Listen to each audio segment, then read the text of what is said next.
Welcome to Study IQ। My name is Amit वरीदी किलोर। अप्रैल का महीना चल रहा है और पर डे कोरोना के 3 लाख केसेस आ रहे हैं। अगर हम जनवरी में सिर्फ 3 महीने पीछे जाएं तो ऐसा लग रहा था कि शायद हमने कोरोना के ऊपर विजय पा ली है। इंडिया ने आखिर फाइनली कोरोना को हरा दिया है। वैक्सीन मैत्री के तहत वैक्सीन डोमेस्टिक वैक्सीनेशन ड्राइव की बजाय बेसिकली दूसरे देशों को मदद के लिए पहुंचाई जा रही थी। आखिर ये वैक्सीन डिप्लोमेसी का जो अब ये क्रिटिसिज्म हो रहा है, ये क्यों हो रहा है? Let's analyze the mistakes that have happened in last 3 months.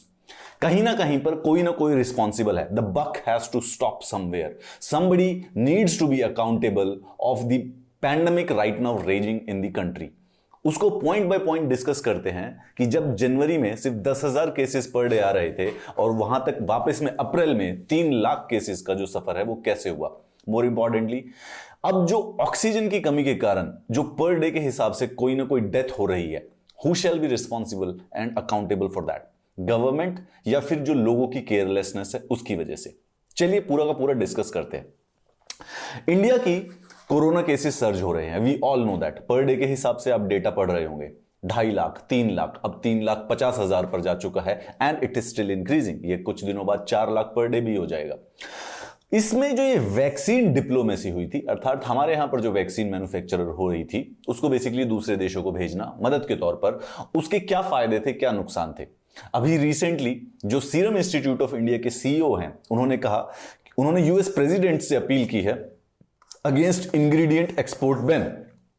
USA के अंदर भी कोरोना सबसे, इंडियन यूएस से बेसिकली पूरे विश्व का सबसे ज्यादा कोरोना ग्रसित देश है। उन्होंने ये डिसीजन लिया है कि जो वैक्सीनेशन है, जो उन्होंने वैक्सीन जो ऑर्डर की हैं उनको होल्ड कर लिया है सिर्फ अपने यूएस नेशनल्स के लिए, और वैक्सीन बनाने के कुछ इंग्रेडिएंट्स हैं, रॉ मटेरियल है, उनका एक्सपोर्ट भी बैन कर दिया है। So the serum institute of India, जो कि हमारे यहां पर कोविशील्ड वैक्सीन बना रहा है, उन्होंने यूएस प्रेसिडेंट से अपील की कि आप इस बैन को हटा दीजिए क्योंकि दूसरे देशों को भी जरूरत है। इसके बारे में देखते हैं आगे हुआ क्या। हमारे यहां पर 3 लाख केसेस आ रहे हैं पर डे के हिसाब से, जो कि सबसे largest surge in the world है। पूरे के पूरे देश में कभी भी पिछले 1 साल में जब से कोरोना स्टार्ट हुआ है, एक दिन के अंदर अंदर 3 लाख केस कहीं पर भी नहीं आए।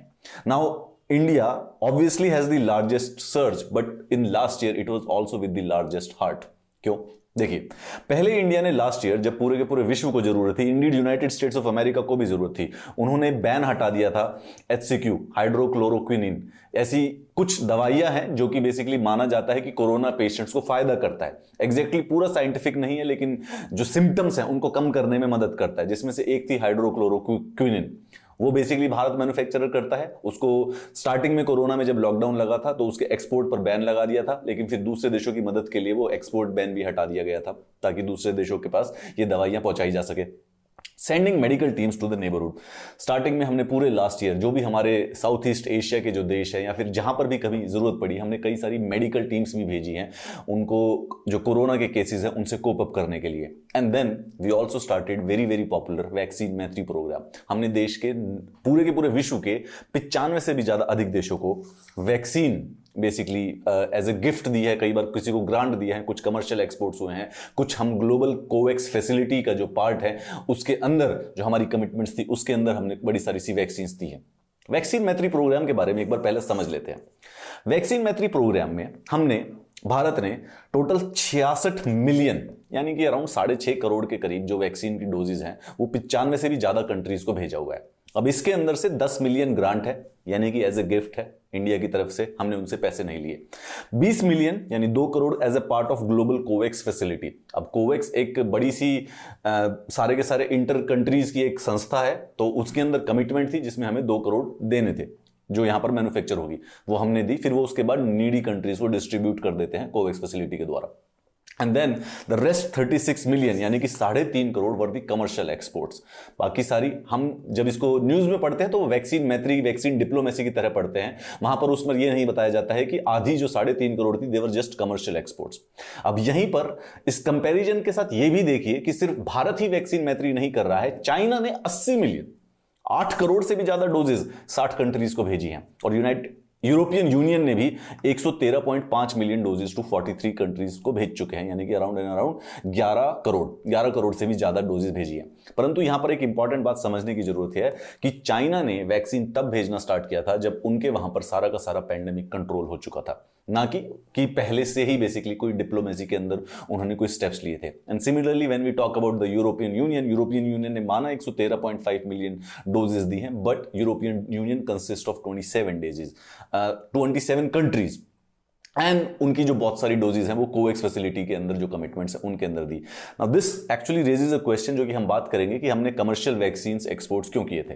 इसके साथ साथ मोर इंपॉर्टेंटली अगर हम रिसेंट ईयर्स में सुने तो India has already declared itself as the fastest country in the world to give more than 100 million doses in 85 days.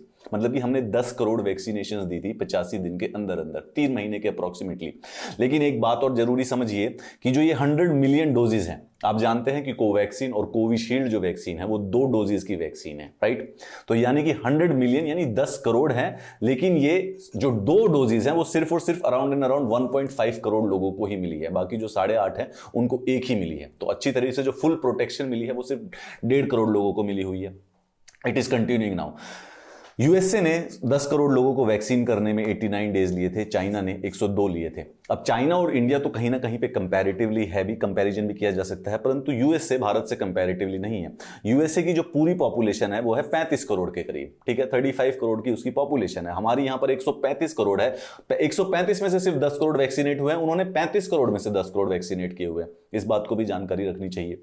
चलिए, अब सवाल उसके साथ साथ हमने और भी बड़े सारे से अच्छे स्टेप्स लिए थे, जैसे कि मल्टीनेशनल डिप्लोमेसी एफर्ट्स। अब मल्टीनेशनल डिप्लोमेसी एफर्ट्स में जो अभी हमारा रिसेंटली 2 हफ्ते पहले क्वाड समिट हुआ था, वहां पे क्वाड के जो 4 कंट्रीज हैं उन्होंने एक कोलैबोरेशन की, जिसमें यूनाइटेड स्टेट्स ऑफ अमेरिका की जॉनसन एंड जॉनसन नाम की जो कंपनी है वो भारत की जो वैक्सीन मैन्युफैक्चरर है उनको मैन्युफैक्चर करने के लिए वैक्सीन्स देगा, कम से कम 1 बिलियन वैक्सीन्स, जो कि पूरे के पूरे साउथ ईस्ट एशिया के काम आ जाएगी। अगेन ये मल्टीपल डिप्लोमेसी एफर्ट्स भी बहुत ज्यादा काम आए हैं कोरोना को कंट्रोल करने के लिए।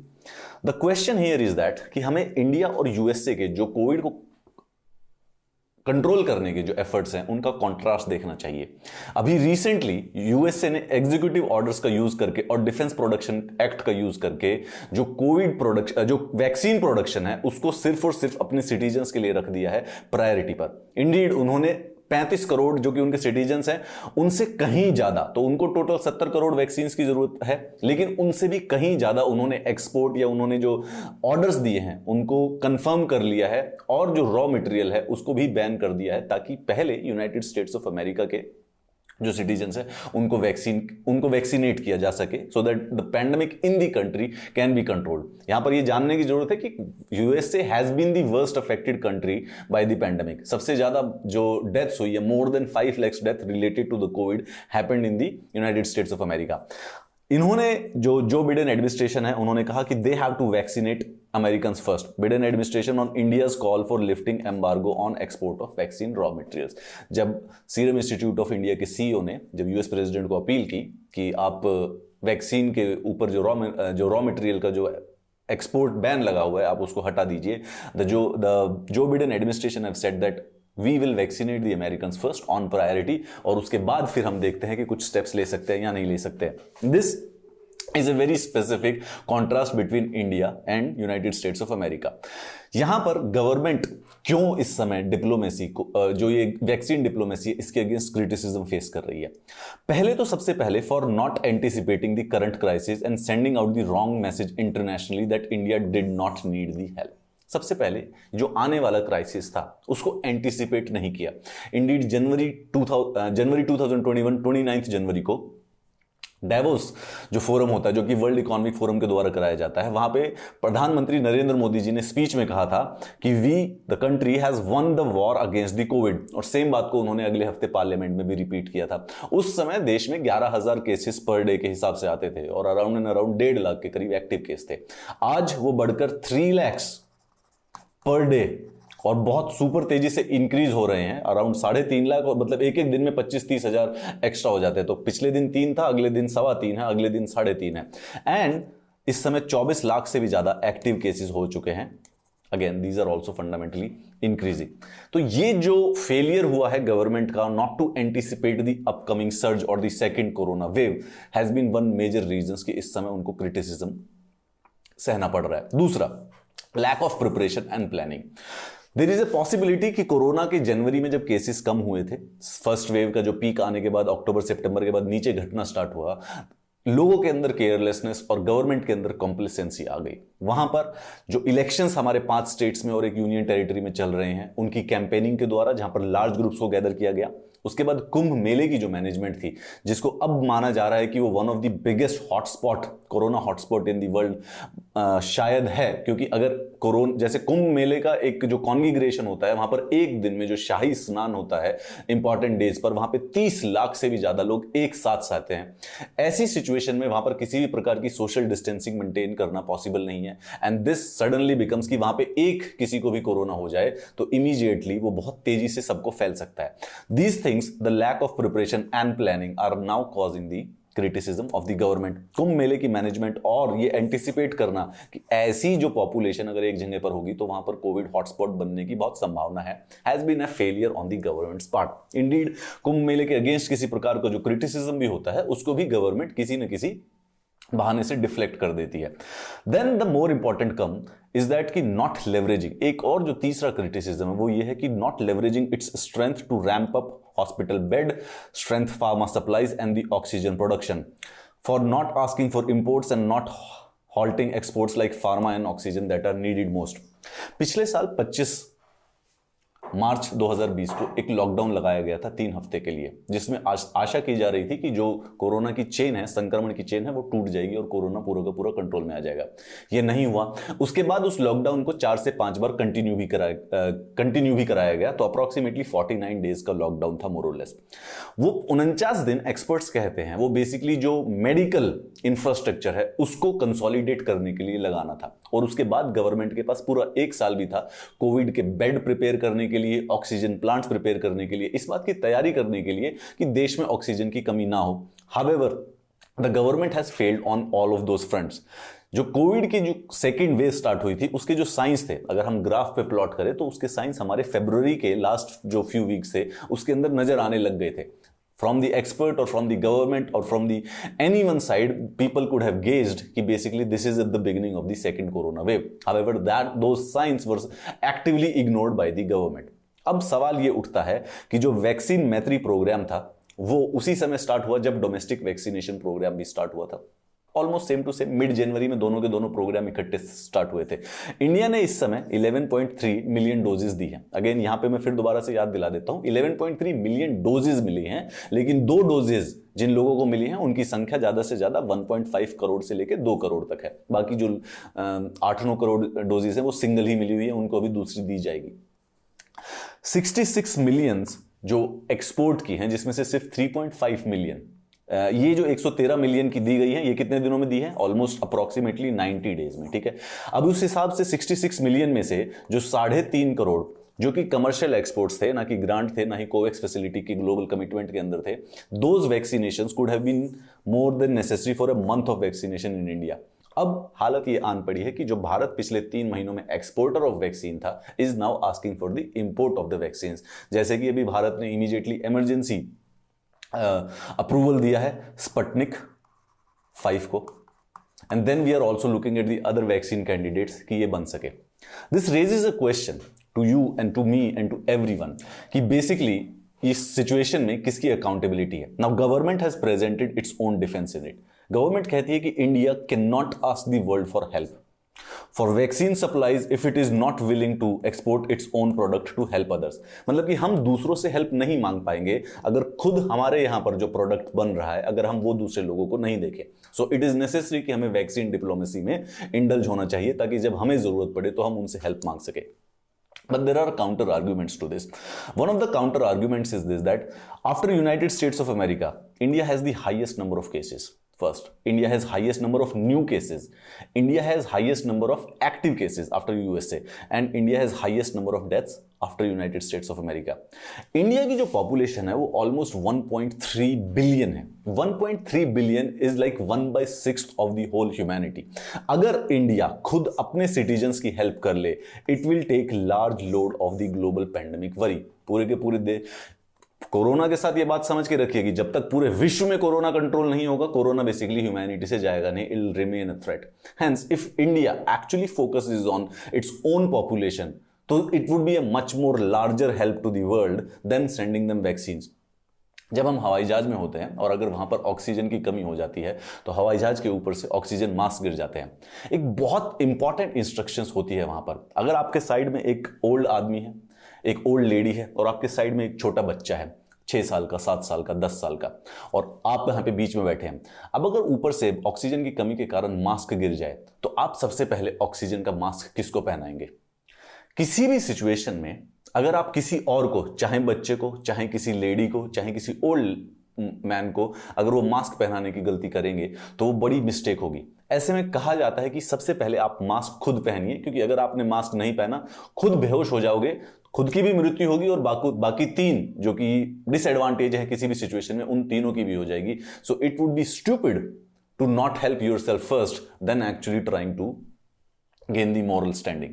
यही केस इंडिया पर भी अप्लाई होता है. अगर इंडिया जब तक अपनी खुद की मदद नहीं कर पाएगा, या फिर हमने जो बचपन में कहानी सुनी थी, the God help themselves who helps themselves, God help them who help themselves. जब तक हम स्वयं अपनी जनता की मदद नहीं कर पाएंगे, तब तक हम विश्व की भी नहीं मदद कर पाएंगे.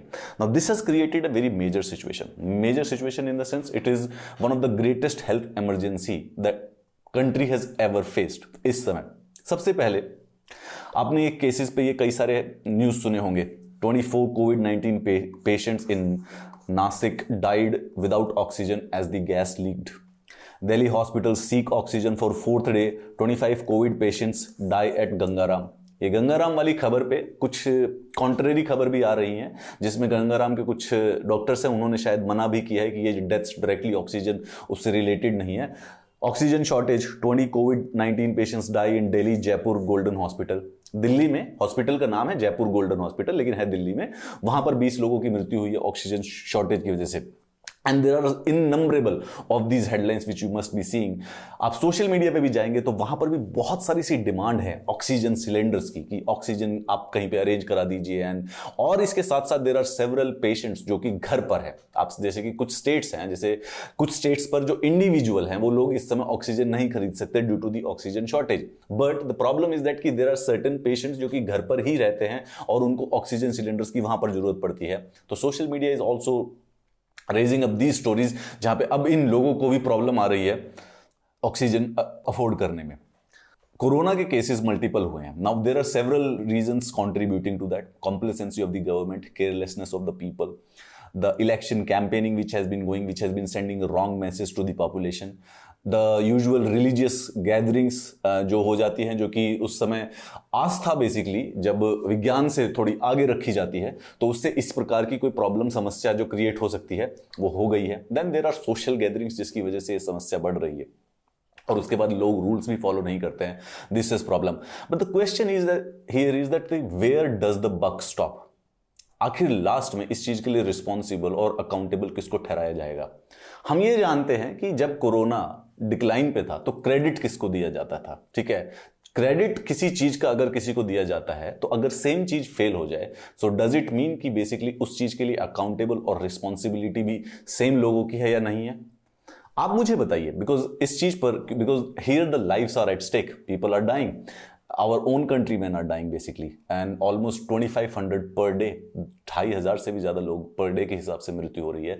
3 लाख से ज्यादा केसेस आ रहे हैं कोरोना के. तो इस चीज के लिए रिस्पॉन्सिबल कौन है आपके अकॉर्डिंग? आप मुझे यूट्यूब वीडियो के नीचे कमेंट करके जरूर बताइएगा. According to you who is responsible for this? आप किसी संस्था का नाम ले सकते हैं, आप किसी इंडिविजुअल का नाम ले सकते हैं, आप किसी सोसाइटी ऐसे नाम ले सकते हैं कि जैसे this is problem of the people, ये लोगों की केयरलेसनेस की वजह से है, या फिर आप किसी गवर्नमेंट का नाम ले सकते हैं. उसके हिसाब से बताइए. इसके साथ अब हमें ज़रूरी है इससे लड़ना भी, इससे लड़ने के लिए गवर्नमेंट ने बड़े सारे से स्टेप्स लेना स्टार्ट किया है ऑक्सीजन शॉर्टेज के लिए। ऑक्सीजन शॉर्टेज में हमने नई ट्रेन्स चलाई हैं, हम ऑक्सीजन को इंपोर्ट भी कर रहे हैं। फ्रांस और रशिया ने भी बेसिकली हेल्प के लिए हमें कॉल किया है कि they will be supplying us the oxygen and the remdesivir, एक ड्रग है जो कि कोरोना पेशेंट्स को दिया जाता है, रेमडेसिविर। इसके साथ साथ government has started building new hospitals जिसमें बेसिकली कोरोना पेशेंट्स को रखा जाए almost at the war footing. However उसके बावजूद भी जो एक क्राइसिस था यहां तक पहुंचने के क्या रीजन है, इस बारे में जानना और समझना बहुत ज्यादा जरूरी है।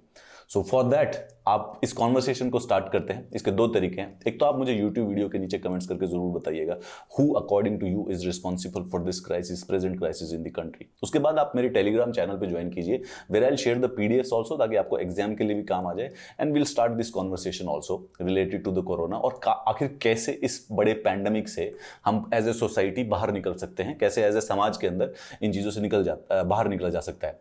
क्योंकि it seems that the lockdown is not a solution. Lockdown में समस्या ये होती है कि जो हमारी तरह प्रिविलेज्ड हैं वो तो बच जाते हैं, लेकिन जो अंडर प्रिविलेज हैं, जो कि डिसएडवांटेजेस हैं, जिनको पर डे की नौकरी पर पर डे का खाना खाना होता है, उनका लाइवलीहुड कंप्लीटली ही डिस्ट्रॉय हो जाता है। सो ये भी बड़ा क्वेश्चन है कि पर डे का जो लाइवलीहुड है वो डिस्ट्रॉय करके अगर कोरोना को खत्म कर दिया जाए, will it be worth it? क्या नाइट कर्फ्यू काम कर रहे हैं? नाइट कर्फ्यू का कोई फायदा होता है? इन सारे सवालों का जवाब अगर आपके पास है तो इस यूट्यूब वीडियो के कमेंट्स के जरूर बताइएगा। बिकॉज टिल द टाइम अगर ये प्रॉब्लम नहीं सॉल्व होगी तो हमारे सामने जो ये भयावह दृश्य हैं ये बहुत ज्यादा बढ़ते रहेंगे। इस समय देश में कई जगहों पर ऐसा क्लेम किया जा रहा है कि जो कोविड-19 के जो केसेस हैं, जो डेथ्स हो रही हैं, वो काफी अंडर रिपोर्ट हो रही है। इसलिए क्योंकि रिपोर्ट्स में जितने आते हैं, जो भी स्टेट या डिस्ट्रिक्ट की तरफ से रिपोर्ट्स आती हैं, जो क्रीमेशन ग्राउंड्स हैं, they are showing an entirely different place. इतनी सारी क्रीमेशन इकट्ठी कभी भी नहीं होती है देश में और कहीं पर भी नहीं की जाती हैं। However now they are doing, लोगों के पास लकड़ियों तक की कमी आ गई है। ये जो मार्मिक दृश्य है ये बढ़ते ही जा रहे हैं। Hence it is actually very much imperative and pertinent कि हम इस बात की रिस्पॉन्सिबिलिटी को, इसके लिए अकाउंटेबल कौन है, इस बात को जज कर सके। डेफिनेटली आप इस YouTube वीडियो के नीचे कमेंट्स करके जरूर बताइएगा। ऑल्सो आप मुझे इस बात का फीडबैक भी दीजिए कि आपको ये वीडियो कैसा लगा था। Will continue this conversation on this Telegram channel, right? Telegram channel join करेंगे, और दूसरा will start a conversation on this YouTube video comments. Have a nice day students, I will see you in the next class.